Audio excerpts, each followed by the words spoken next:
Shalom saudara, banyak orang ingin memiliki kekayaan berlimpah.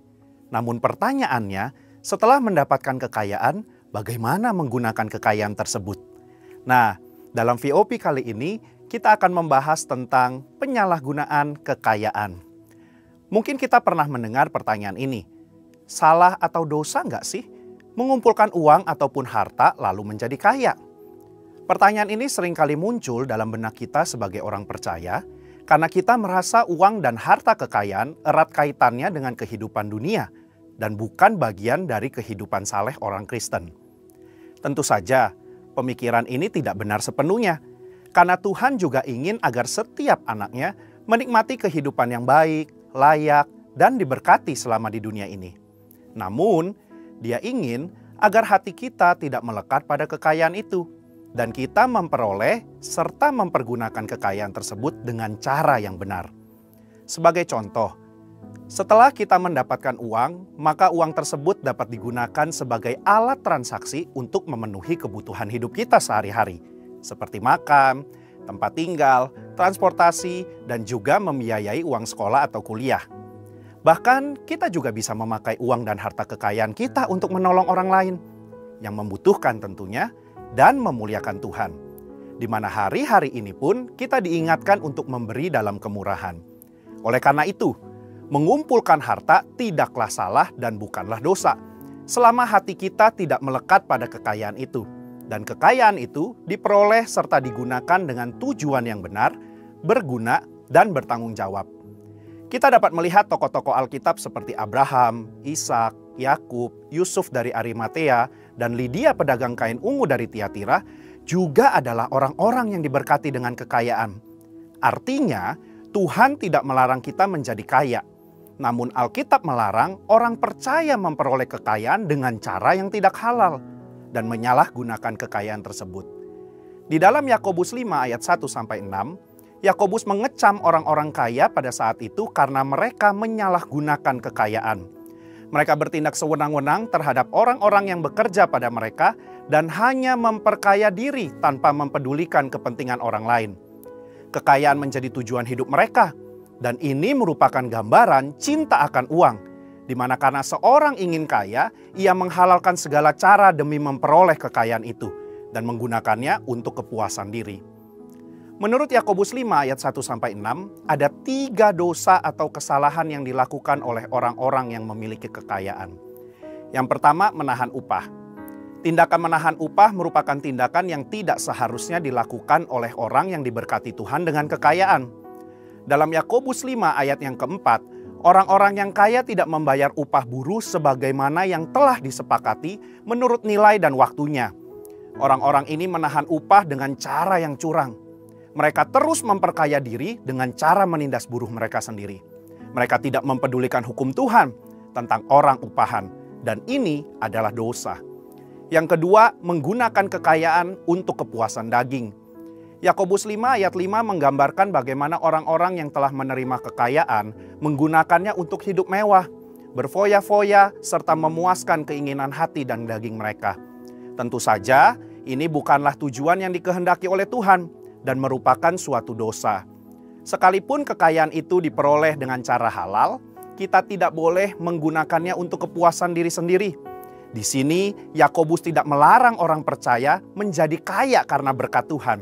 Tetapi kekayaan yang berlimpah itu harus digunakan untuk rencana dan kehendak Tuhan serta memuliakan Tuhan. 3. Menguasai pengadilan. Yakobus 5 ayat 6 memberikan gambaran bagaimana orang-orang yang dengan kekayaan mereka ikut mengadili, menghukum, dan bahkan membunuh orang benar yang tidak dapat melawan. Pengadilan pada masa Yakobus dikuasai oleh orang-orang yang dengan kekayaannya menyuap para hakim dalam memberi putusan. Para buruh yang benar tetapi miskin dikalahkan dengan putusan yang tidak adil dan mereka tidak dapat melawan kembali. Selanjutnya dalam Yakobus 5 ayat 1-3 terdapat konsekuensi bagi orang-orang yang mempergunakan kekayaan dengan cara yang tidak benar. Yang pertama, mereka mengalami kesengsaraan. Yang kedua, lenyapnya kekayaan mereka. Dan yang ketiga, rusaknya watak mereka sendiri. Sebagai kesimpulan, Tuhan tidak melarang kita menjadi kaya. Namun jangan sampai kita memperoleh kekayaan dengan cara yang salah dan bahkan menyalahgunakan kekayaan tersebut. Di sini, kita diminta untuk memperoleh kekayaan dengan cara yang benar, tidak menindas dan merampas hak orang, serta tidak menghalalkan segala cara.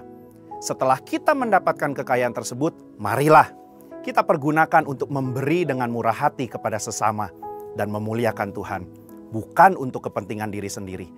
Biarlah kita menjadi orang-orang yang dipercayakan harta kekayaan dari Tuhan dengan tetap melakukan kehendak-Nya serta memuliakannya lewat kekayaan kita. Saudara, untuk penjelasan lengkapnya dari tim teologi kami, mari buka link yang ada di atas atau scan QR Code yang tersedia. Tuhan Yesus memberkati.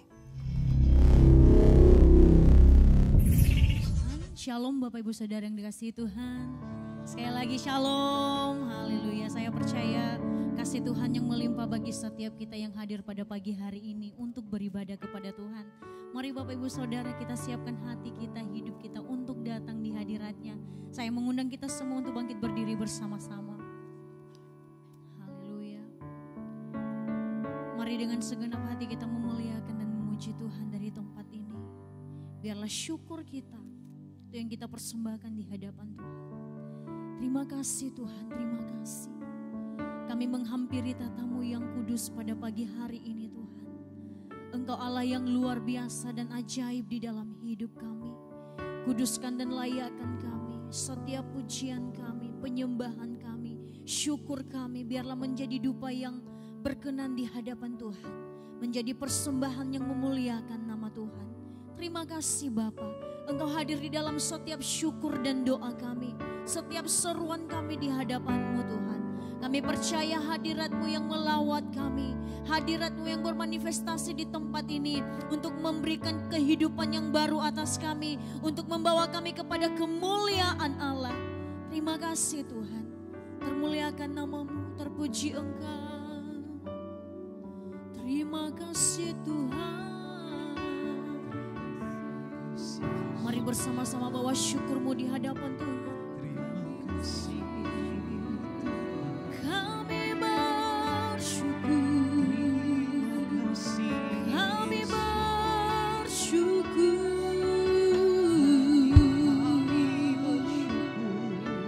kami bersyukur, oh, Yesus Tuhan. Sebab Engkau yang layak dimuliakan, sebab Engkau yang layak ditinggikan ya Tuhan.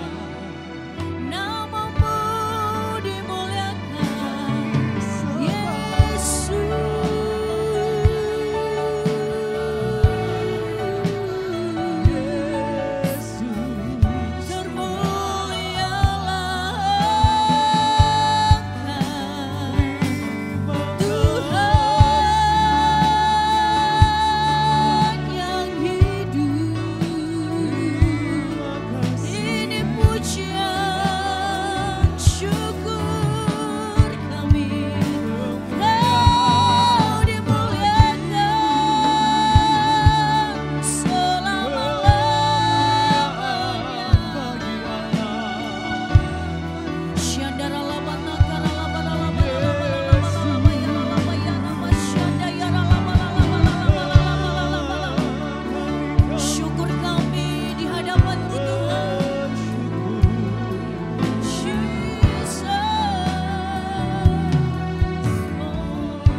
Biarlah hati dan jiwa kami Tuhan itu yang kami persembahkan pada pagi hari ini. Kerinduan kami di hadirat-Mu untuk menghampiri tata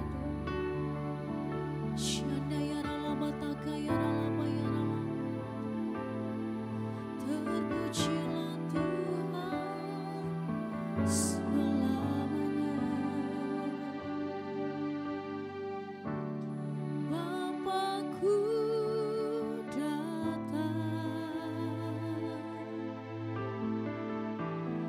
menyembah-Mu di sini, ku percayakan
Takut,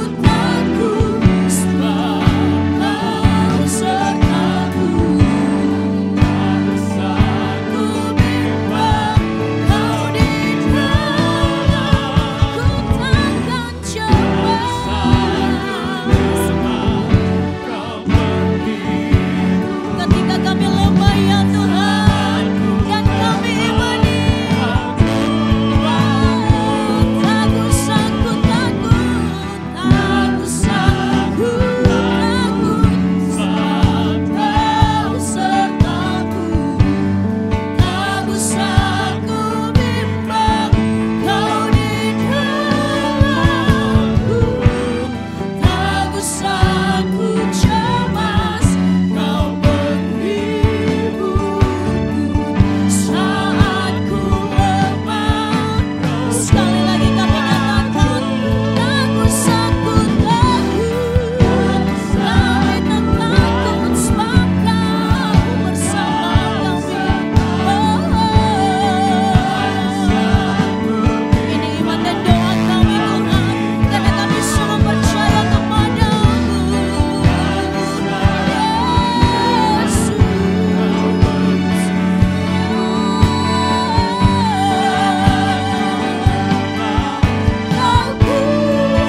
Segenap hati kami menghampiri Engkau Tuhan.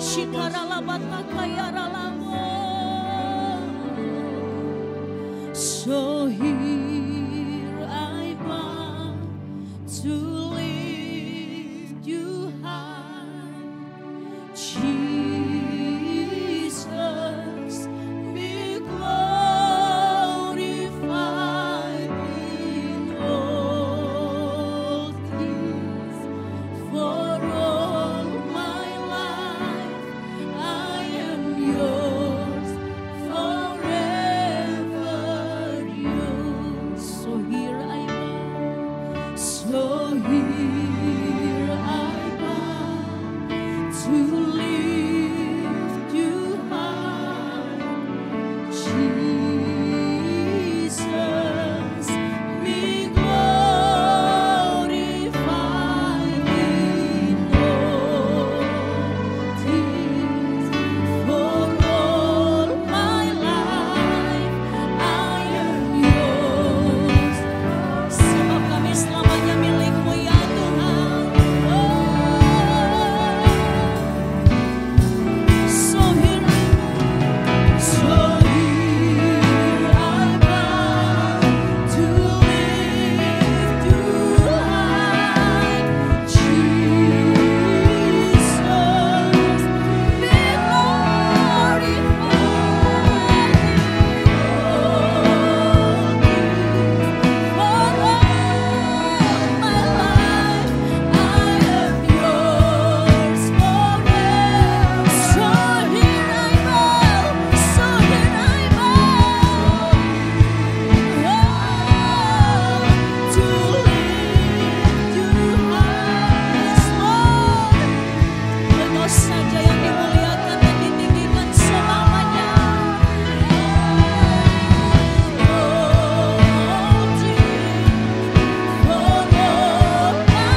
sikiara lamaya sianda dalamu. Inamo sikiara lamaya sianda papa papa papa papa papa papa. Inamo sikiara lamaya sianda da da da da da da da. Oraba sikiara lamaya sianda da da papa papa papa. Dengan kerinduan yang paling dalam dari dalam hati kami semua pagi hari ini Tuhan. Dengan haus dan lapar akan kebenaran firman-Mu. Dan di dalam kerendahan hati kami datang di hadapan-Mu ya Tuhan. Kami bersyukur dan berterima kasih karena Tuhan boleh memimpin kami sampai di tempat ini. Kami boleh mengalami kehidupan yang tidak kurang satu apapun. Kesehatan kami, nafas hidup kami, keluarga kami, pekerjaan kami, semua Tuhan Engkau buat baik-baik saja Tuhan. Sekalipun ada persoalan, Tuhan berjalan di depan kami. Tuhan memegang tangan kami. Terima kasih Tuhan. Indonesia memandang ke gunung-gunung. Dari mana datangnya pertolongan untuk bangsa kami Indonesia. Sesungguhnya pertolongan untuk bangsa kami datang dari Tuhan yang menjadikan langit dan bumi. Indonesia ada sampai saat ini karena kebaikan-Mu Tuhan. Indonesia masuk di tahun-tahun politik. Indonesia masuk di dalam kesulitan masalah ekonomi. Indonesia masuk di dalam persoalan-persoalan pangan yang sulit. Indonesia menghadapi setiap situasi yang ada. Tuhan, kami percaya bahwa Tuhan tidak pernah meninggalkan Indonesia. Karena kami terus berdoa bagi bangsa kami. Siang dan malam kami berdoa bagi bangsa kami. Dan kami percaya orang-orang yang terus, bangsa yang terus berseru kepada Tuhan, maka pertolongan itu tetap nyata bagi bangsa itu ya Tuhan. Dan kami melihat bahwa pertolongan dan perlindungan Tuhan bagi bangsa kami senantiasa yang terbaik Tuhan berikan. Ketika bangsa-bangsa yang lain mengalami kesulitan, Tuhan berdiri, Tuhan membela bangsa kami. Tuhan, suhu politik, ekonomi, semuanya Tuhan, masalah-masalah pangan, Tuhan menolong bangsa kami. Tuhan, Engkau memberikan kekuatan bagi bangsa kami, sehingga bangsa kami terus melihat karya-karya Tuhan untuk bangsa kami. Bekerjalah Tuhan, tuntunlah bangsa kami. Kami terus mengandalkan Tuhan, karena tanpa Tuhan kami tidak mampu. Hari ini kami berkumpul di tempat ini Tuhan, karena kami tahu audiensnya adalah surga. Surga adalah audiensnya. Surga mendengar penyembahan kami dari bumi. Biarlah semua kemuliaan bagi-Mu Tuhan.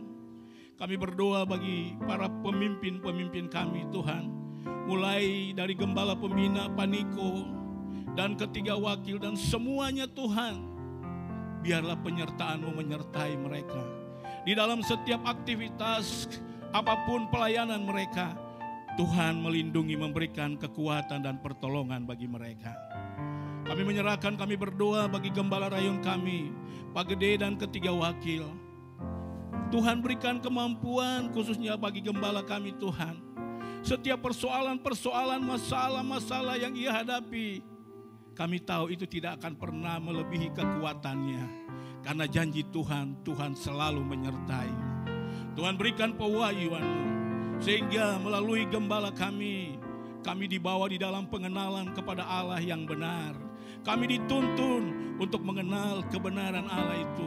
Firman yang kuat itu memberikan kekuatan bagi kami. Berkati Tuhan Pak Gembala kami Pak Gede, istri, anak-anak, menantunya. Kami serahkan seluruh keluarganya Tuhan, keluarga inti, keluarga besarnya. Ada di dalam tuntunan-Mu. Tubuh, roh, dan jiwanya senantiasa Tuhan pelihara. Tuhan berkati, biarlah Tuhan pakai hamba-Mu ini Tuhan, sampai ke ujung-ujung bumi. Di dalam setiap pelayanannya, semuanya Tuhan buat pelayanan untuk menyenangkan hati Tuhan. Dan Tuhan buat berhasil. Wakil-wakilnya kami serahkan ke dalam tangan-Mu. Kami serahkan Tuhan setiap jemaat-jemaat-Mu di tempat ini dengan kerinduan, datang dengan segala beban, persoalan-persoalan hidup mereka. Tuhan, Engkau berjanji, marilah kepadaku hai kamu yang letih lesu dan yang berbeban berat, aku akan memberikan kelegaan kepadamu. Dan hari ini kami akan menerima, kami akan makan roti hidup itu yang disampaikan oleh gembala kami. Itu membangkitkan, membuat kami menjadi segar kembali. Kami menerima kekuatan yang baru karena Tuhan menyertai kami. Di dalam nama Tuhan Yesus kami berdoa dan mengucap syukur. Haleluya, haleluya. Amin. Puji nama Tuhan, beri kemuliaan bagi Tuhan Yesus. Haleluya. Baik, mari Bapak Ibu Saudara kita deklarasikan Pentakosta yang ketiga. Apa itu yang dimaksud dengan Pentakosta yang ketiga? 1. Pentakosta ketiga adalah pencurahan Roh Kudus yang dahsyat di zaman ini melebihi yang terjadi di Azusa Street. 2. Pentakosta ketiga akan mengakibatkan penuaian jiwa yang terbesar dan yang terakhir sebelum Tuhan Yesus datang kembali. 3. Pentakosta ketiga akan membangkitkan generasi Yeremia, yaitu anak-anak muda yang dipenuhi Roh Kudus, cinta mati-matian kepada Tuhan Yesus, tidak kompromi terhadap dosa, dan akan bergerak untuk memenangkan jiwa. 4. Pentakosta ketiga lahir di Indonesia dan bergerak ke bangsa-bangsa. Gerakan ini dari timur ke barat dan akan kembali ke Yerusalem. 5. Pentakosta ketiga akan memberikan kuasa untuk menyelesaikan amanat agung. Dan setelah itu Tuhan Yesus datang kembali. Yang sepakat katakan amin. Lebih dahsyat lagi tepuk tangan bagi Tuhan Yesus. Ya Allah yang hebat dan luar biasa. Haleluya. Boleh kita sambil bertepuk tangan Bapak Ibu Saudara.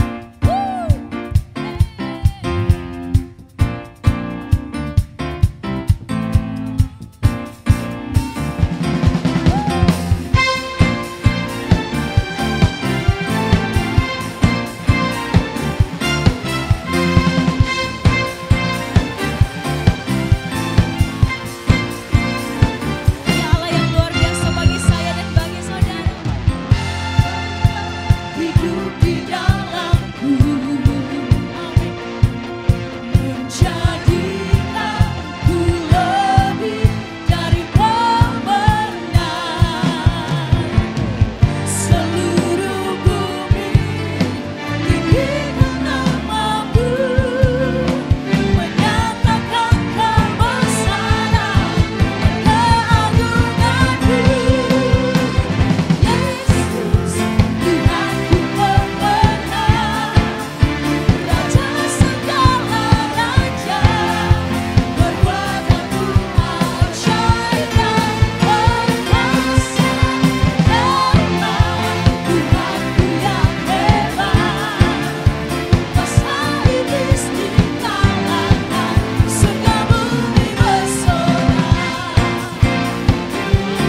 Bapak Ibu Saudara. Haleluya. Dan saat ini mari kita siapkan persembahan kita yang pertama. Mari bawa yang terbaik di hadapan Tuhan dan kita kembali bersatu di dalam doa.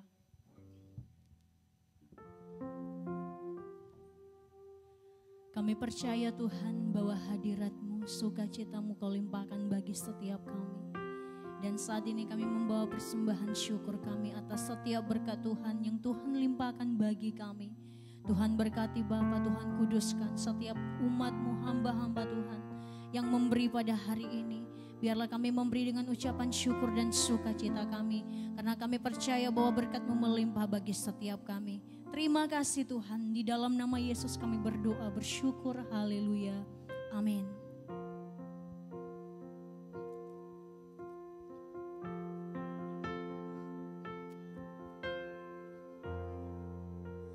Hanya dekat Allahku, rasa tenang hatiku, Kau sertai jalanku sepanjang hidupku.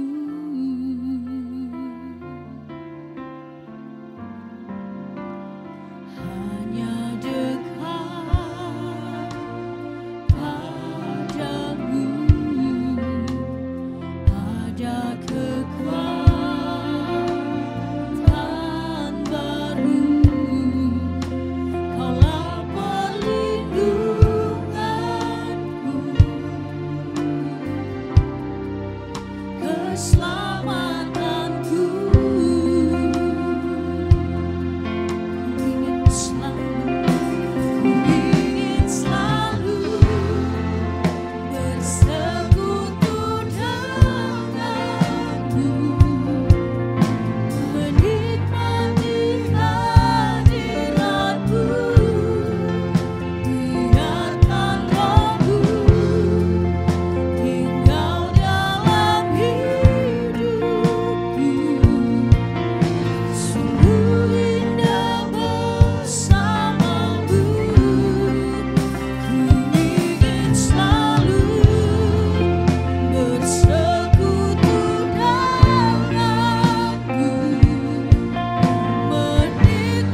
indah bersama-Mu ya Tuhan.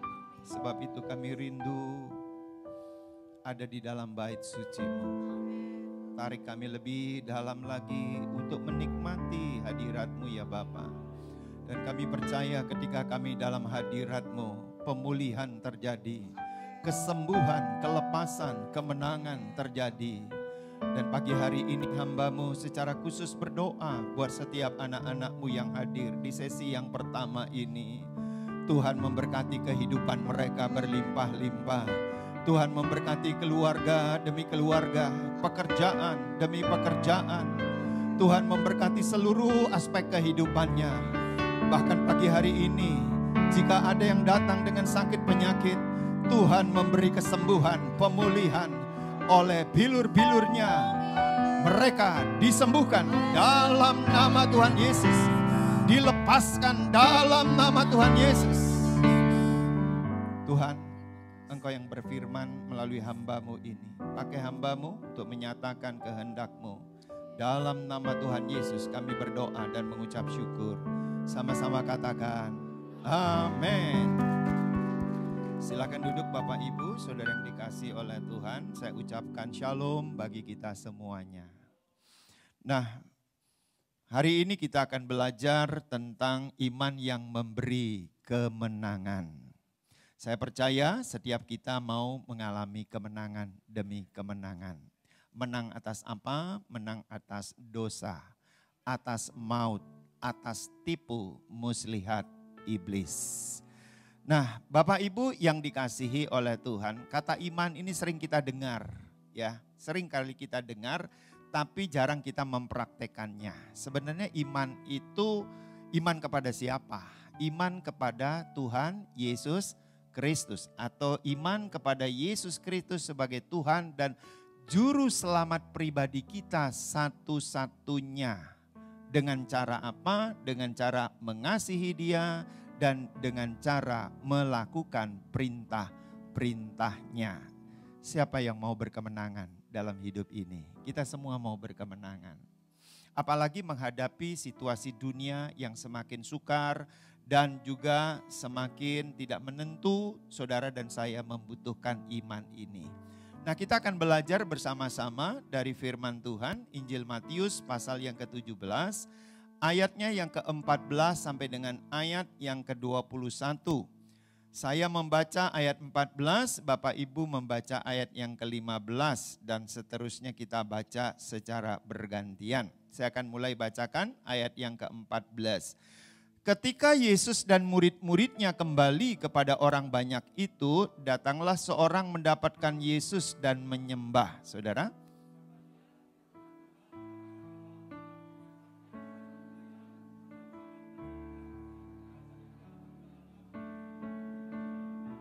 Aku sudah membawanya kepada murid-muridmu, tetapi mereka tidak dapat menyembuhkannya. Saudara,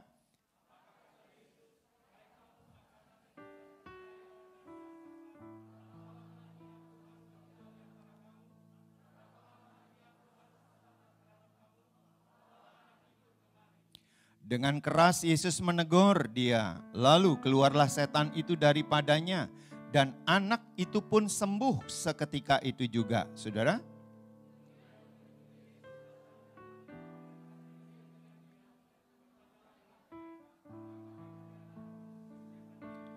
ia berkata kepada mereka, karena kamu kurang percaya. Sebab aku berkata kepadamu, sesungguhnya sekiranya kamu mempunyai iman sebesar biji sesawi saja, kamu dapat berkata kepada gunung ini, pindah dari tempat ini ke sana, maka gunung ini akan pindah dan takkan ada yang mustahil bagimu. Ayat 21 kita baca sama-sama, 2, 3. Jenis ini tidak dapat diusir kecuali dengan berdoa dan berpuasa. Katakan amin. Nah saudara, kisah ini menceritakan tentang Yesus yang menyembuhkan seorang anak muda yang sakit ayan. Karena kerasukan setan. Ya, saudara mesti ngerti bahwa sakit ayan dalam bahasa medikalnya disebut sebagai epilepsi, saudara. Ya, yang pertama disebabkan karena ada gangguan otak. saudara, saraf-saraf, sehingga pada waktu tertentu orang ini kejang-kejang. Dan kalau dia kejang-kejang, kecenderungannya dia tidak sadar diri, dia bisa masuk ke dalam api, dia bisa masuk ke dalam kolam. Itu sebabnya kalau saudara ada anak yang mempunyai sakit ayan, hati-hati, harus dijaga.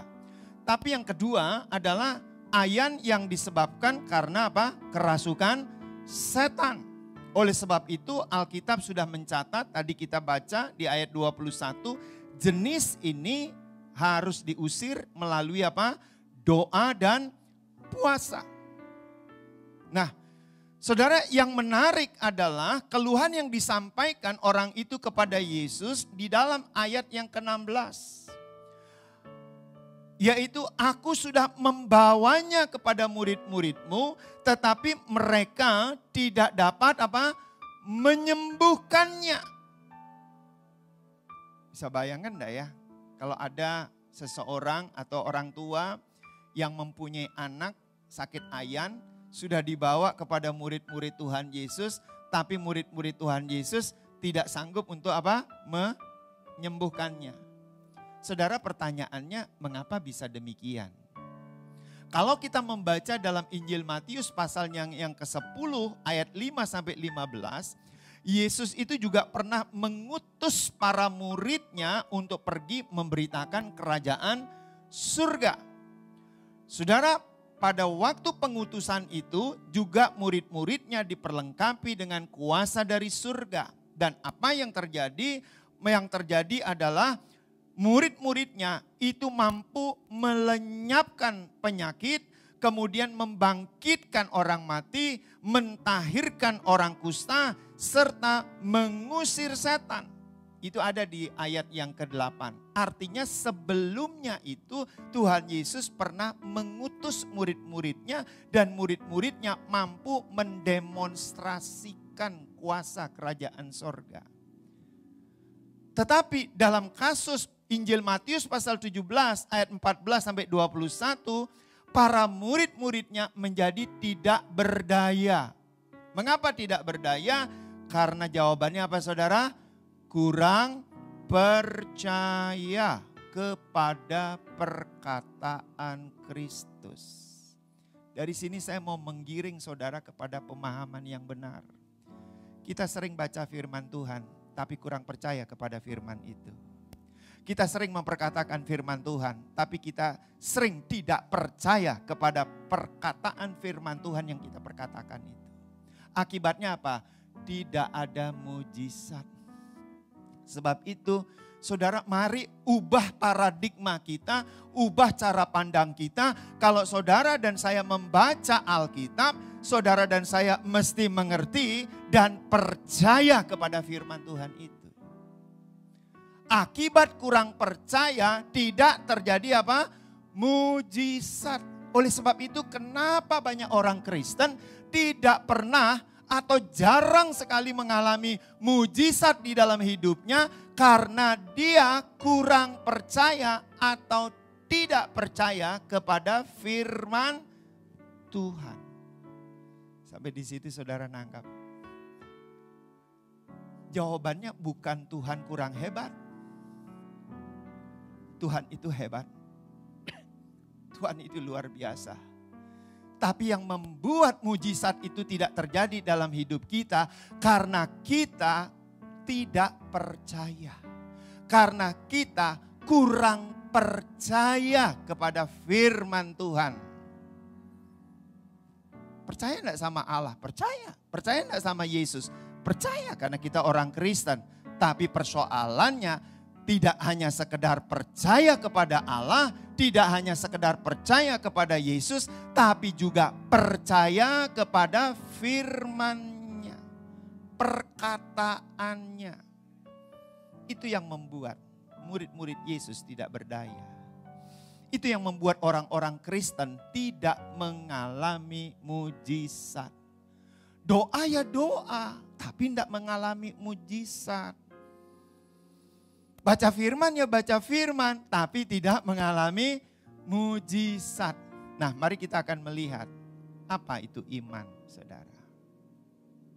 Saudara, di dalam Alkitab, Ibrani pasal 11 ayat yang pertama, iman adalah dasar dari segala sesuatu yang kita harapkan dan bukti dari segala sesuatu yang tidak kita lihat. Itu adalah iman. Yang lebih khusus lagi adalah iman adalah percaya kepada Yesus Kristus sebagai Tuhan dan Juru Selamat pribadi satu-satunya dalam hidup ini. Dengan mendemonstrasikan, dengan menunjukkan bahwa saudara dan saya yang percaya kepadanya mengasihi dia dan melakukan perintah-perintahnya. Itu yang namanya iman. Saya beri contoh yang sederhana ya. Ketika kita berharap atau merencanakan mempunyai mobil bus, kursi 21 buah merek Mercy, buktinya belum kelihatan kan saudara. Saudara kalau berharap sesuatu itu kan buktinya belum kelihatan ya. Saudara berharap ingin punya rumah tipe 60. Kan belum nampak kan buktinya kan. Baru di dalam hati kita, pikiran kita nih berharap saudara. Nah, tapi ketika kita mulai bertindak, apa tindakannya? Yang pertama berdoa. Tuhan Yesus, saya berharap mempunyai mobil bus dengan kursi 21 buah, merek Mercy. Jelas sekali saudara. Ketika saudara dan saya mulai berdoa kepada Tuhan, kemudian kalau di gereja mulai saya mensosialisasikan kepada kita semuanya, dan mulai kita bekerja dengan rajin, melayani dengan rajin, dan mulai menabung, maka pada waktu tertentu bis itu nyata kita bisa beli. Atau setidak-tidaknya Tuhan gerakkan hati seseorang untuk memberi bis itu. Sampai di situ saudara nangkap ini. Ya, sama dengan saya pada waktu diutus ke Surabaya oleh perusahaan, saya rindu punya rumah di Surabaya. Kemudian rumahnya itu tipe 80 saudara. Kemudian 80, luas tanahnya kurang lebih 150 saudara ya. Gambarnya sudah saya peroleh. Nah, saya mulai bertindaknya apa saudara? Setelah saya berharap, saya mulai berdoa untuk rumah itu. Kemudian saya mulai mencari gambarnya untuk rumah itu. Saudara kalau menginginkan, berharap punya rumah tipe 80, jangan cari tipe 1000 saudara.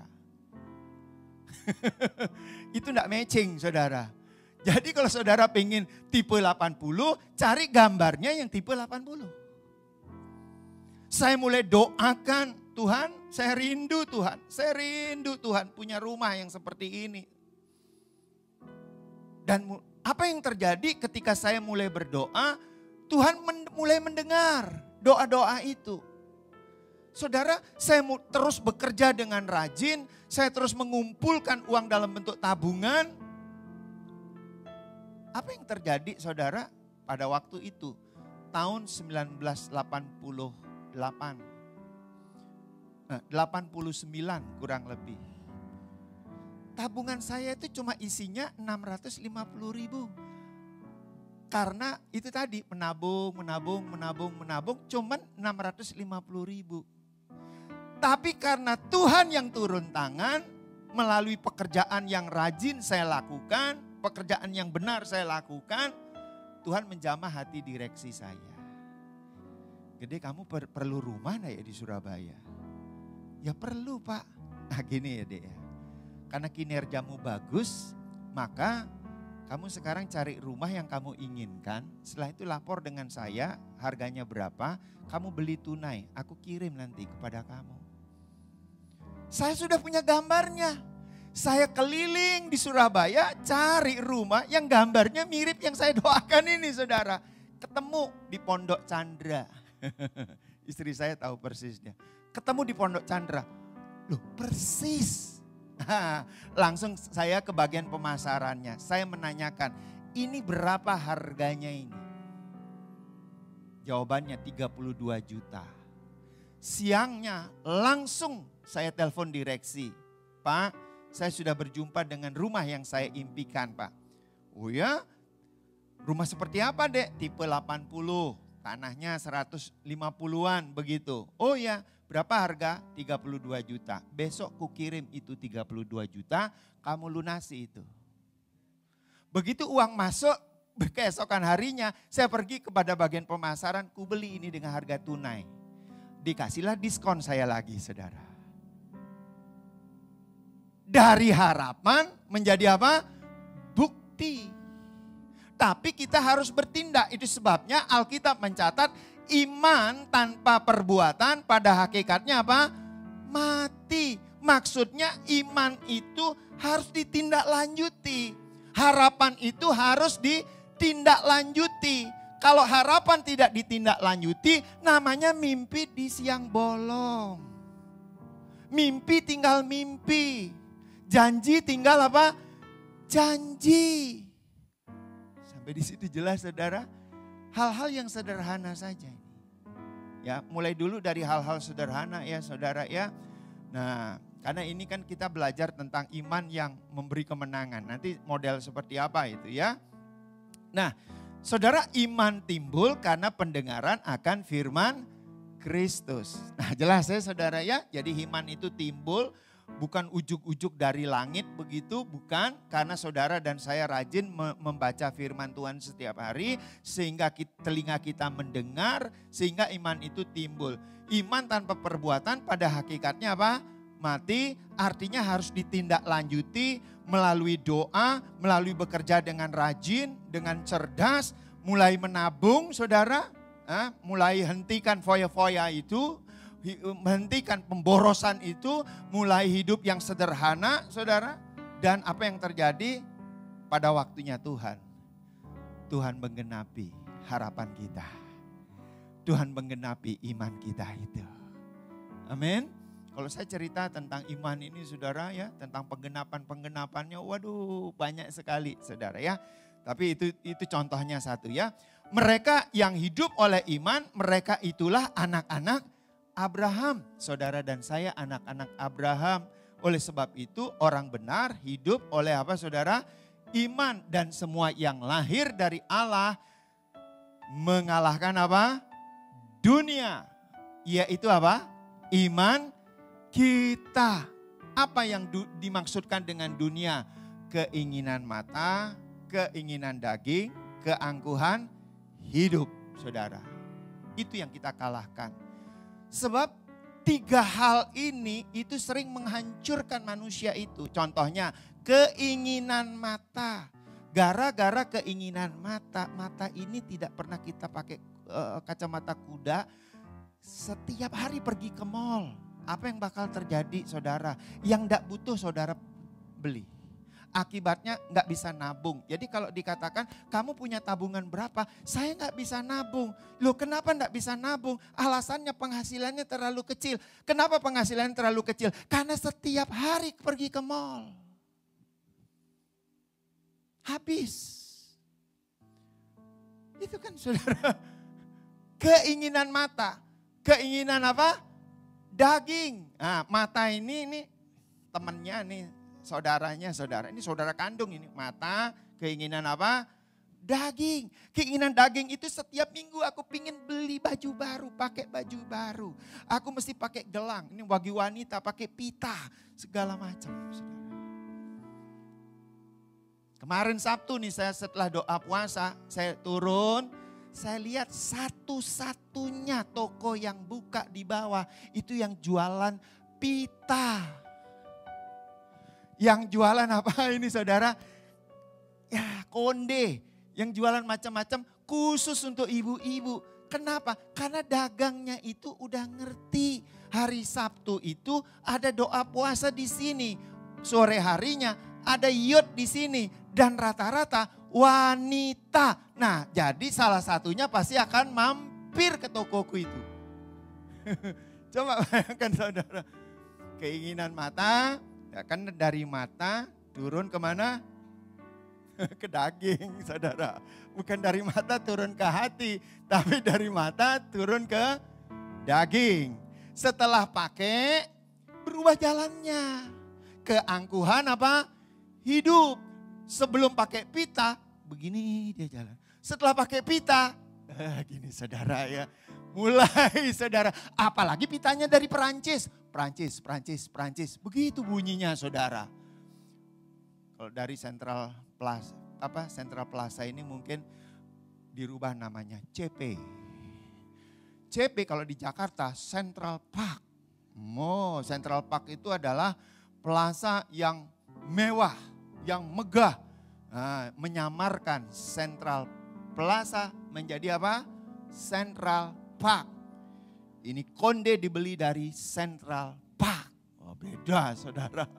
Saya sering salah sebut saudara.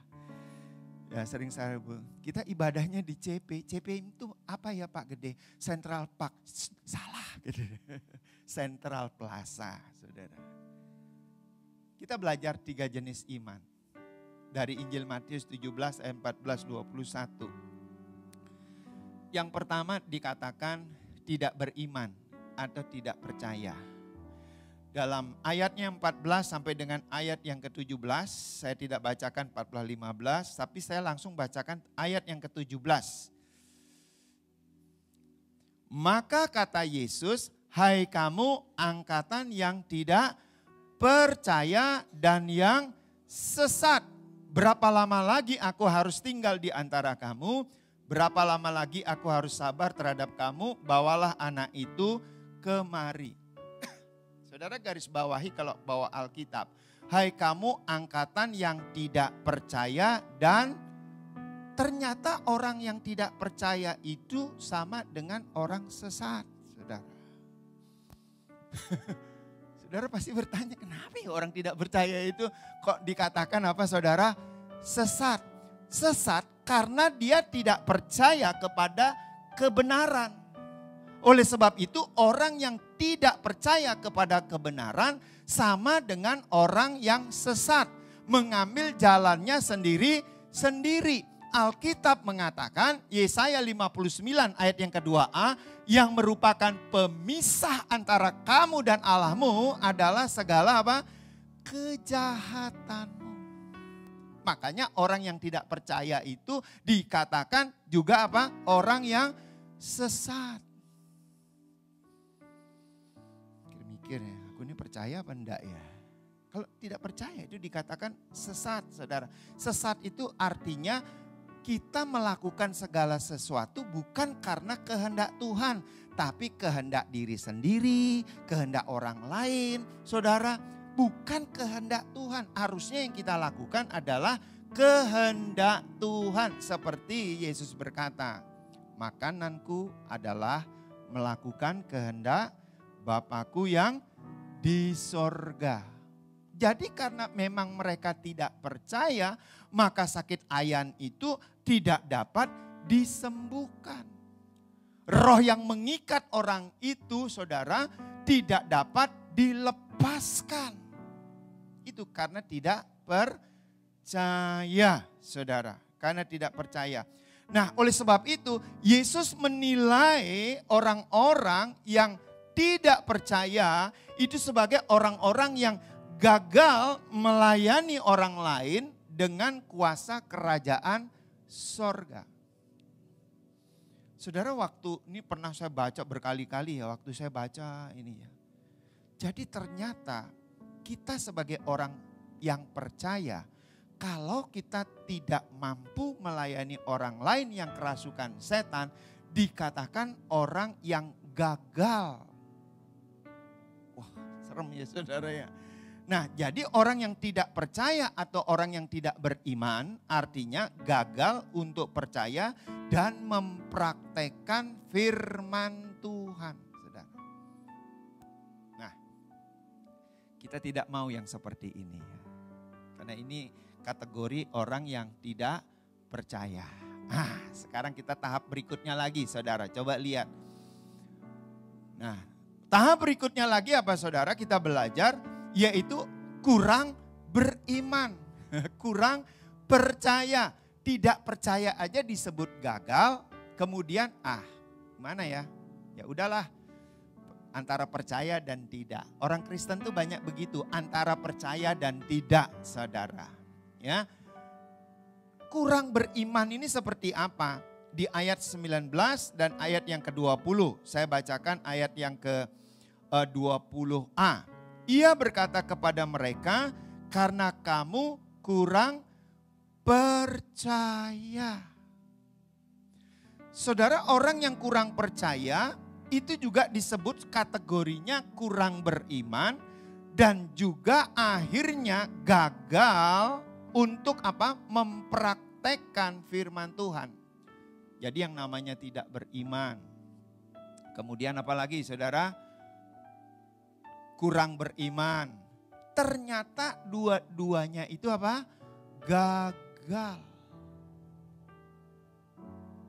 Dan ternyata banyak orang Kristen begitu, saudara. Dia mengaku saya ini orang Kristen nih, saya orang Kristen. Tapi apa? Gagal dia, saudara. Kenapa? Karena dia tidak beriman atau tidak percaya, dan yang kedua tidak kurang beriman atau kurang apa? Percaya, saudara. Sehingga muridnya berkata begini, mengapa kami tidak dapat mengusir setan itu? Karena kurang percaya. Kurang percaya ini bukan kepada Yesusnya. Kurang percaya itu kepada perkataan Kristus. Kepada firman Tuhan. Makanya saya sering kali posting-posting di Facebook dan Instagram saya, saudara. Jangan hanya sekedar membaca, tetapi percaya dan melakukannya. Jangan sekedar memperkatakan firman Tuhan, tapi apa? Percaya dan melakukannya. Jelas ya, saudara. Jadi mesti disambung, tidak sekedar baca, berhenti. Atau memperkatakan firman Tuhan, berhenti. Kita tunggu mujizat terjadi. Enggak. Melakukannya. Sampai di situ jelas ya, saudara. Jadi orang yang kurang beriman itu juga orang yang gagal mempraktekkan. Nah, sekarang saudara, yang ketiga kita belajar. Wah, kalau gitu kita enggak maulah tidak beriman. Karena tidak terjadi mujizat. Kurang beriman juga tidak terjadi mujizat. Sekarang iman sebesar biji sesawi. Ayat yang ke-20, 20b.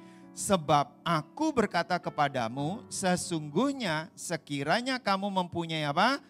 Iman sebesar biji sesawi saja, kamu dapat berkata kepada gunung ini, pindah dari tempat ini ke sana, maka gunung ini akan pindah dan takkan ada yang mustahil bagimu. Amin. Pernah lihat biji sesawi, saudara? Belum ya? Nah, saya bawakan ini. Nah, ini biji sesawi nih, Pak. Nah, ini. Boleh diambil, Pak. Boleh dilihat ya, Pak. Jangan diambil, Pak. Inilah biji sesawi ya. Nah, Bapak boleh silakan duduk, teman. Ya, jemaat boleh lihat. Jangan begini, karena saya selalu mendengar begini. Konon kabarnya. Saudara, saya bawakan barangnya. Jangan konon kabarnya. Lihat sendiri barangnya, saudara. Banyak pendeta mengatakan konon kabarnya karena nggak pernah lihat, saudara. Banyak juga orang Kristen konon kabarnya, bukan. Nah, saudara, biji sesawi itu bukan biji sayur sawi, saudara. Saudara tahu kan di rumah kita sering masak apa? Sawi. Ditaruh di situ saja, Pak. Jadi biji sesawi itu bukan biji sayur sawi, tapi apa? Biji sesawi. Nah, saudara, biji sesawi itu diameternya itu cuma 1 mm saja. Kecil sekali ya Pak ya. Lebih kecil dari merica ya Pak ya. Kecil sekali, saudara. Tetapi ketika dia ditaburkan di tanah yang baik, dia akan menjadi apa? Pohon sesawi yang tingginya bisa mencapai 3 meter lebih. Nah, 3 meter itu kurang lebihnya kalau diekivalenkan 3000 milimeter. Perubahannya mencapai berapa saudara? 3000 kali lipat. Jadi kalau saudara dan saya punya iman sebiji sesawi saja, itu kelipatannya bisa sampai 3000. Makanya saudara dan saya tuh kadang sering heran dan bersaksi, apa yang tidak pernah aku lihat, yang tidak pernah aku dengar, yang tidak pernah aku pikirkan, itu yang Tuhan berikan kepadaku. Betul saudara? Itulah iman sebiji sesawi saudara, yang kecil tapi karena dia bertumbuh terus menerus sehingga kelipatannya menjadi 3000 lebih saudara. Dahsyat enggak saudara? Saudara berharap mobil bus dengan 21 seat satu, tapi bisa kelipatannya menjadi berapa saudara? 3000. Kalau kita terus menumbuhkan, karena pohon ini kan terus bertumbuh nih saudara. Sampai tingginya lebih daripada 3 meter. Dan kalau pohon itu sudah besar, di sana banyak burung-burung bersarang saudara, di situ saudara. Nah, jadi kalau saudara ingin melihat pohonnya yang sejati, maka saudara ikut saya boleh. Nanti bulan September saya mau ke Israel, saudara. Nah, suatu saat saya ditanya begini, Pak Gede, itu kenapa sih kok Tuhan Yesus ini memilih biji sesawi sebagai perumpamaan? Kenapa kok enggak biji semangka gitu loh? Kenapa enggak biji-biji yang lain? Kenapa biji yang dipilih adalah biji sesawi? Nah, itu ada ayatnya, saudara. Matius 13 ayat 31 sampai 32. Saya bacakan ya saudara ya. Yesus membentangkan suatu perumpamaan lain lagi kepada mereka. Katanya, hal kerajaan sorga itu seumpama biji sesawi yang diambil dan ditaburkan orang di ladangnya. Memang biji itu yang paling kecil dari segala jenis apa? Benih. Nah, jelas ya saudara ya. Jadi biji sesawi itu adalah biji yang paling kecil dari segala jenis. Makanya itu yang diambil oleh Tuhan Yesus. Tetapi apabila ia sudah tumbuh, sesawi itu lebih besar daripada sayuran yang lain. Bahkan menjadi pohon sehingga burung-burung di udara datang bersarang pada cabang-cabangnya. Sama, saudara dan saya ketika percaya kepada Yesus sebagai Tuhan dan Juru Selamat, karena iman kita, iman saudara dan saya itu sebiji apa? Sesawi. Tapi kalau biji ini tidak ditaburkan di tanah yang baik, maka apa yang terjadi? Biji tinggal biji. Dia tidak bertumbuh. Makanya orang Kristen banyak yang seperti itu. Punya iman enggak kepada Yesus? Punya. Tapi punya iman enggak kepada firman Tuhan? Enggak. Nah itu persoalan saudara.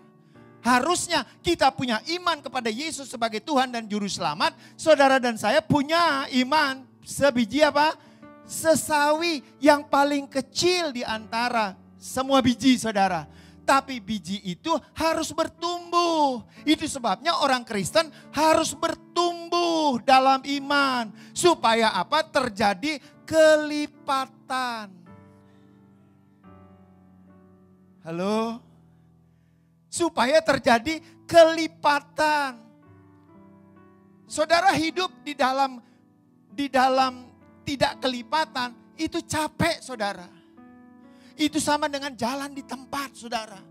Capek sekali kita hidup saudara seperti itu. Tapi ketika saudara tumbuhkan biji sesawi ini, imanmu sebiji sesawi engkau tumbuhkan, besok dia akan menjadi 2 kali lipat, 3 kali lipat, 4 kali lipat, 5 kali lipat, 6 kali lipat, sampai 3.000 kali saudara. Bahkan 3.000 lebih saudara. Saya berdoa, saudara dengan kekuatan Allah, saudara dapat bertumbuh seperti itu. Hasilnya luar biasa. Memang waktu percaya kepada Yesus, Tuhan kasih saudara dan saya iman sebiji apa? Sesawi. Dari yang kecil kemudian akan bertumbuh menjadi apa? Lebih besar, lebih besar, lebih besar, lebih besar, saudara. Lah sama dengan gereja ini. Gereja ini dimulai dari 9 orang, 40 orang, dan seterusnya, dan seterusnya. Dari satu gereja lokal, dan seterusnya, dan seterusnya. Sampai yang tercatat bulan kemarin itu 61 gereja lokal, saudara. Itu kalau kita tidak punya iman sebiji sesawi yang tertanam di dalam tanah yang subur, saudara, itu tidak akan pernah bisa bertumbuh. Dan kalau dia bertumbuh, tidak ada manusia di dunia ini yang bisa menghalangi, saudara. Tidak ada kekuatan apapun di dunia ini yang bisa menghalangi ketika saudara dan saya terus menumbuhkan iman yang sebiji sesawi ini. Enggak ada yang bisa menghalangi. Kecuali satu, saudara dan saya dipanggil oleh Tuhan. Selesai dia. Tetapi ingat, kalau yang kita bangun selain itu adalah organisasi, ada yang melanjutkan tongkat estafetnya. Saya boleh dipanggil oleh Tuhan kapan saja, tapi gereja ini tidak akan pernah berhenti. Karena ada saudara-saudara semuanya. Saudara yang akan melanjutkan tongkat estafet ini, saudara. Betul, saudara? Sama kalau saudara diberikan perusahaan oleh seseorang, dari satu, saudara, kalau engkau punya iman sebiji sesawi, dari satu jadi dua, dua jadi empat, empat jadi 8, terus begitu saudara. Saudara boleh dipanggil oleh Tuhan, tapi siapkan siapa penerus generasi untuk melanjutkan tongkat estafet. Dipersiapkan dalam perusahaan kita, sehingga apa? Waktu kita dipanggil oleh Tuhan, perusahaan itu terus bergulir, makin hari makin besar, makin besar, makin besar, saudara. Bukan makin kecil. Sampai di situ ya. Nah, inilah yang Yesus katakan. Yesus Kristus itu sering mempraktikkan sifat iman yang sejati. Nah, ini yang dikatakan iman sejati. Iman yang sanggup memindahkan gunung, yang mengadakan mujizat dan menyembuhkan serta melakukan hal-hal yang besar untuk Allah, saudara. Ya, kalau sekarang gunung ya kemungkinan adalah gunung-gunung masalah kita, saudara. Kan masalah-masalah kita itu bisa jadi gunung, saudara, dalam hidup kita. Waduh, gunung besar begitu, saudara.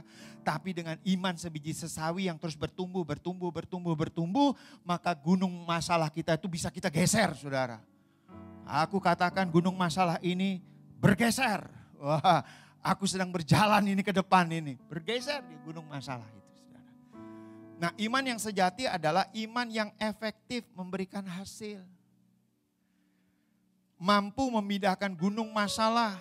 Iman yang sejati bukan percaya kepada iman itu sendiri sebagai sebuah kekuatan, tetapi percaya kepada apa? Allah. Nah, ini hati-hati, saudara. Saya dapat yang begini nih. Hati-hati, banyak orang memahami iman sejati itu adalah kepada iman itu sendiri. Bukan. Siapa yang memberi iman itu, saudara? Yesus. Melalui apa, saudara? Pendengaran akan firman Kristus, pendengaran akan firman Kristus. Kita percaya kepada firman Kristus sehingga dia memberikan kekuatan kepada kita. Bukan iman itu sendiri, saudara. Iman sejati adalah karya Allah dalam hati orang percaya. Iman sejati adalah karunia yang dianugerahkan Tuhan Yesus kepada kita. Iman sejati di bawah pengawasan Allah. Itu saya suka ini, saudara. Saya ada di dalam pengawasan Allah. Saudara dan saya ada di dalam pengawasan Allah. Kalau imanmu dan imanku karena firman Tuhan yang kita yakini, engkau tidak akan sombong, engkau tidak akan arogan. Saudara dan saya tidak akan takabur, saudara. Kenapa? Kita tetap berkata, semua ini kami peroleh karena Yesus yang memberikan kepadaku. Semua ini kami dapati karena Yesus yang memberikan kekuatan kepadaku. Betul enggak, saudara? Saudara dan saya tidak akan arogan. Tidak ada kebanggaan kita punya segudang emas, saudara. Tidak ada kebanggaan kita punya gedung yang megah, saudara. Tidak ada kebanggaan itu. Kenapa? Karena semua diberikan oleh Yesus melalui iman yang dari biji apa? Sesawi itu. Karena waktu saudara dan saya punya iman sebiji sesawi itu kan belum ada apa-apanya saudara. Saya kalau pikir gereja ini dimulai dari 9 orang, belum ada apa-apanya saudara. Kalau suatu saat nanti Tuhan izinkan kita terus membangun saudara. Membangun dan membangun. Itu dimulai dari iman sebiji sesawi. Enggak ada apa-apanya. Apa yang bisa dibanggakan? Enggak ada yang bisa dibanggakan. Yang dibanggakan cuma satu. Yesus apa? Kristus. Nah sekarang bagaimana menumbuhkan iman sebiji sesawi menjadi iman yang memindahkan gunung. Kan begitu saudara. Menjadi apa? Iman yang kelipatannya bisa sampai 3.000 kali lebih nih saudara. Bagaimana caranya saudara? Di dalam Matius 13 ayat yang ke-8. Nah boleh ditayangkan Matius 13 ayat yang ke-8. Dikatakan dan sebagian jatuh di tanah yang baik. Lalu apa? Ada yang berbuah berapa? 100 kali lipat. Ada yang 60 kali lipat, ada yang 30 kali lipat. Jelas ya, dia harus jatuh di tanah yang baik. Benih firman Tuhan itu harus jatuh di tanah hati yang baik. Hati yang kudus, hati yang menerima. Tanah yang baik itu berbicara adalah orang yang mendengar firman itu dan mengerti. Mendengar kalau tidak mengerti tidak percuma. Saudara, jadi yang pertama mendengar, yang kedua apa? Mengerti. Saudara kalau saya menyampaikan, saudara dengar tapi saudara tidak mengerti, pulang nggak jadi apa-apa. Tapi kalau saudara dengar, saudara ngerti apa yang saya maksudkan, pulang, saudara membawa sesuatu yang baru. Saudara akan berkata, saya mau praktekkan iman yang sebiji sesawi ini menjadi iman yang memindahkan gunung. Gunung masalahku, gunung penyakitku, wah gunung goncangan yang terjadi dalam hidupku. Aku akan singkirkan semua dalam nama Tuhan Yesus dengan iman itu. Jadi perlu dipraktekkan saudara. Nah mendengar dan mengerti. Sebab itu berdoalah. Ini yang saya praktekkan setiap waktu saudara. Tuhan berikan aku telinga yang mendengar. Dan hati yang mengerti firman-Mu. Dan percaya kepada firman-Mu. Itu setiap hari. Saya doakan, Tuhan beri aku telinga yang mendengar. Dan hati yang mengerti. Hati yang percaya kepada firman-Mu. Kenapa? Karena dahsyat saudara. Nah supaya kita memiliki iman sebesar biji sesawi, setiap hari merenungkan firman Tuhan. Siang dan malam. Membangun relasi dengan Tuhan melalui doa, pujian, dan penyembahan. Mempraktekkan iman sebesar biji sesawi melalui masalah kehidupan kita.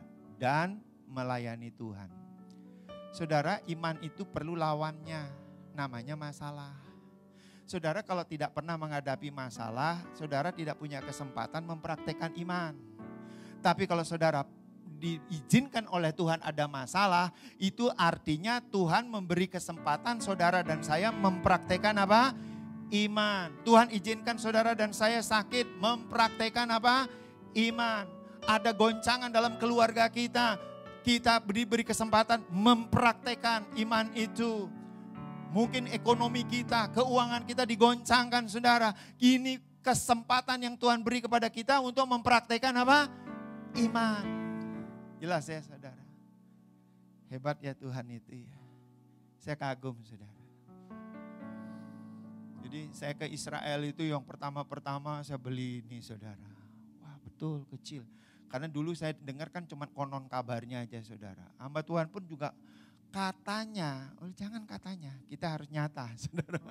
Kita harus melihat langsung bukan katanya saudara ya.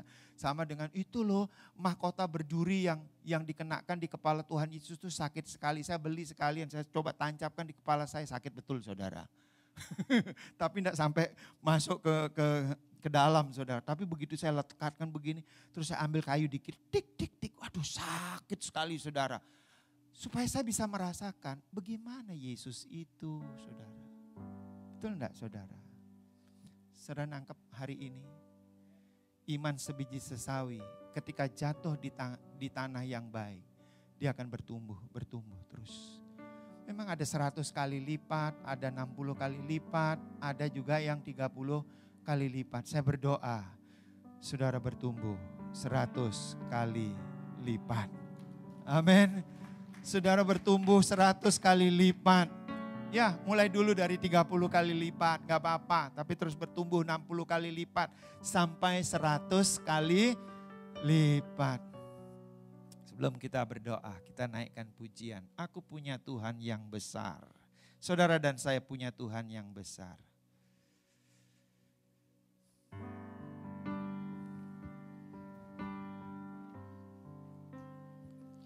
Aku punya Tuhan yang besar, yang telah berjanji dan sanggup menggenapi imanku, bersepakat percaya kuasa-Nya.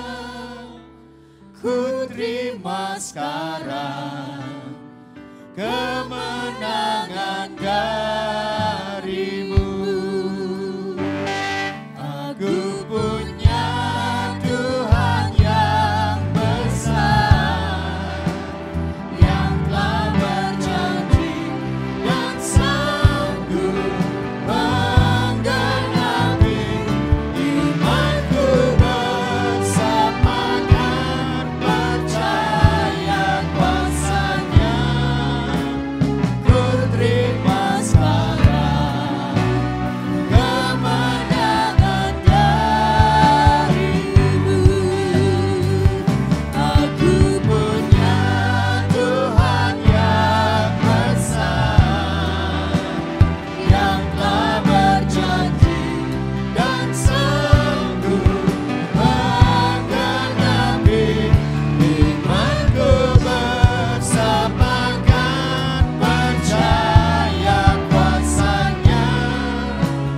Ku terima sekarang kemenangan darimu.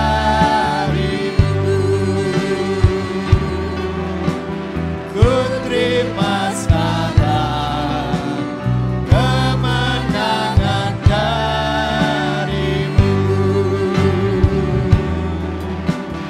Ku terima sekarang kemenangan darimu.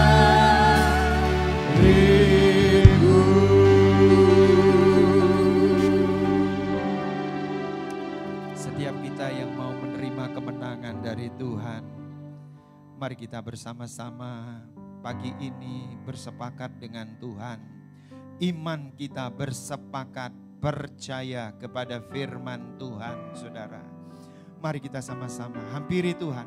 Bapa, dalam nama Tuhan Yesus, biarlah iman kami bersepakat dengan firman Tuhan. Apapun yang Kau sebutkan oleh firman-Mu, kami percaya, kami meyakini, kami akan menindaklanjuti ya Tuhan. Iman kami akan lakukan dengan perbuatan ya Bapa. Iman tanpa perbuatan pada hakikatnya mati. Dan biarlah pagi hari ini apa yang sudah kami harapkan, kami akan tindak lanjuti ya Tuhan. Dan kami dalam pengawasan Tuhan. Bapa, hamba-Mu berdoa, apa yang menjadi kebutuhan anak-anak-Mu Engkau menjawab pagi hari ini Tuhan. Engkau menjawabnya. Yang membutuhkan pekerjaan, Tuhan bukakan pekerjaan. Yang membutuhkan bisnis, Tuhan bukakan bisnis-bisnis yang baru. Yang membutuhkan stabilitas ekonomi dan keuangan, Tuhan berikan kebijaksanaan untuk mengatur ekonomi dan keuangan keluarga mereka. Yang sedang mengalami goncangan dalam keluarga, pagi hari ini pemulihan terjadi dalam keluarga. Kuasa Tuhan dinyatakan. Gambar Allah sempurna pada keluarga mereka. Bahkan yang sedang sakit, Engkau jamah tubuhnya dengan kuasa kesembuhan. Oleh bilur-bilurnya, kamu sudah sembuh dalam nama Tuhan Yesus. Sembuh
Saudara, mari kita siapkan persembahan kita yang kedua dan kita kembali bersatu di dalam doa. Terima kasih Tuhan, kami terus bersyukur kepada setiap karya kasih-Mu di hidup kami. Terima kasih kebenaran firman-Mu yang memberkati kami pada pagi hari ini. Dan saat ini kami membawa persembahan kami Tuhan, Engkau memberkati setiap persembahan kami. Baik itu persepuluhan, persembahan ucapan syukur maupun persembahan khusus. Biarlah semuanya menjadi hormat kemuliaan bagi nama Tuhan. Diberkati seluruh pekerjaan pelayanan, bahkan setiap usaha anak-anak Tuhan di tempat ini. Senantiasa Tuhan buat berhasil. Di dalam nama Yesus kami berdoa bersyukur, haleluya, amin. Sambil kita membawa persembahan kita, kita saksikan bersama Gihon News untuk minggu ini.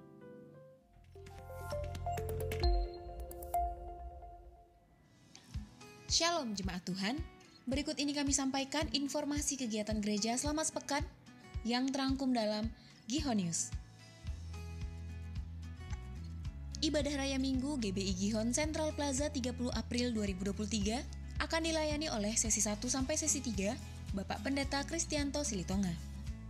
Ibadah Raya Minggu GBI Gihon Hotel Bono 30 April 2023 pukul 9 waktu Indonesia Barat dilayani oleh Bapak Pendeta Kristianto Silitonga. Dan ibadah Anak Keri 12 Hotel Bono pukul 9 waktu Indonesia Barat.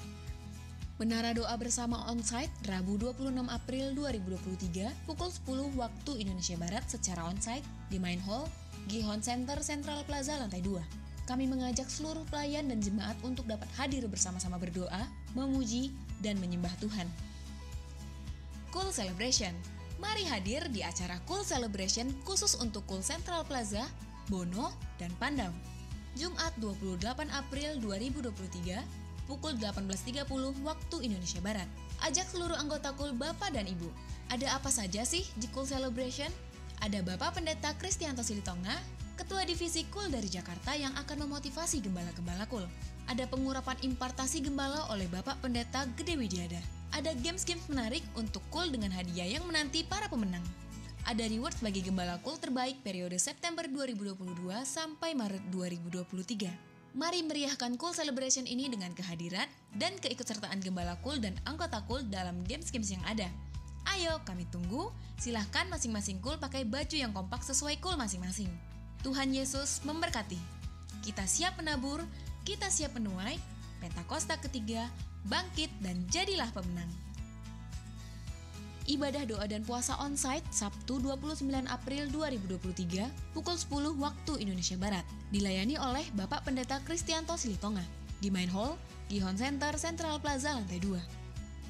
Ibadah Youth Pentakos Sabtu 29 April 2023 pukul 18.30 waktu Indonesia Barat dilayani oleh Bapak Pendeta Kristianto Silitonga di Main Hall Gihon Center Central Plaza lantai 2.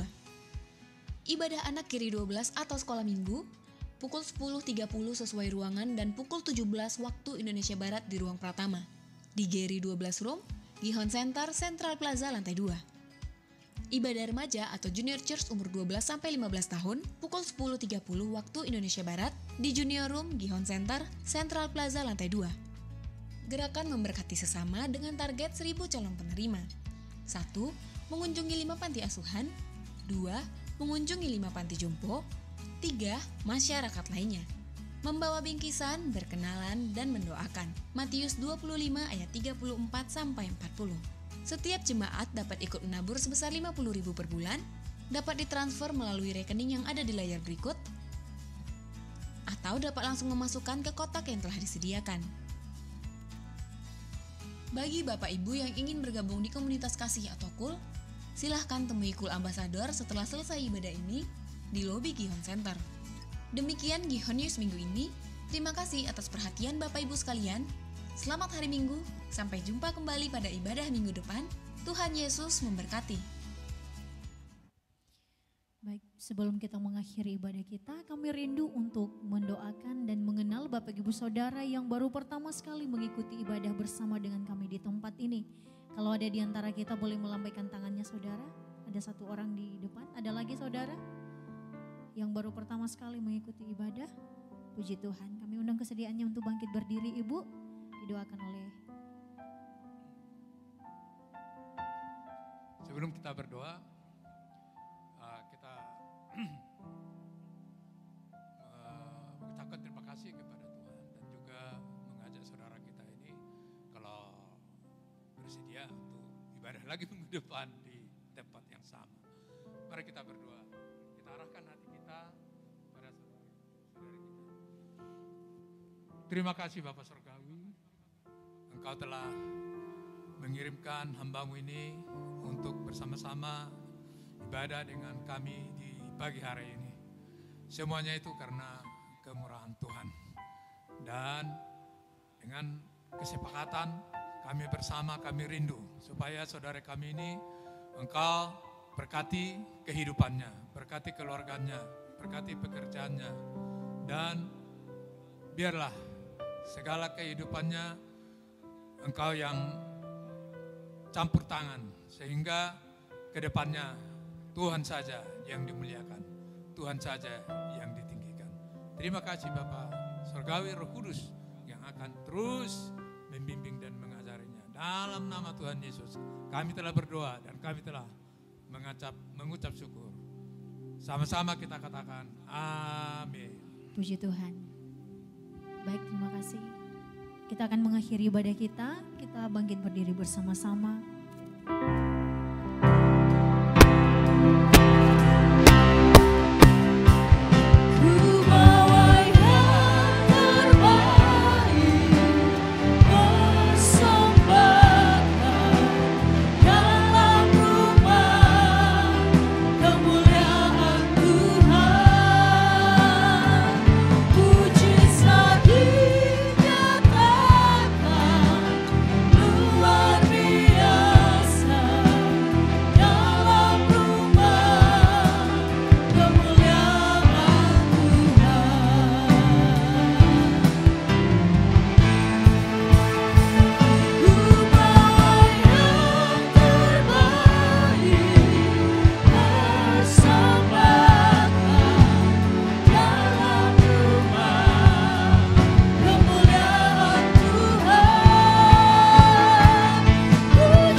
Mari kita sama-sama terima berkat Tuhan. Pulanglah dengan damai sejahtera dan berkat yang melimpah-limpah dari Allah Bapa di dalam putranya yang tunggal, Yesus Kristus, dan persekutuan yang manis dari Roh Kudus memberkati setiap saudara mulai saat ini sampai Tuhan Yesus datang kali yang kedua, bahkan sampai selama-lamanya. Kita sama-sama katakan amin. Selamat hari Minggu, Tuhan Yesus memberkati.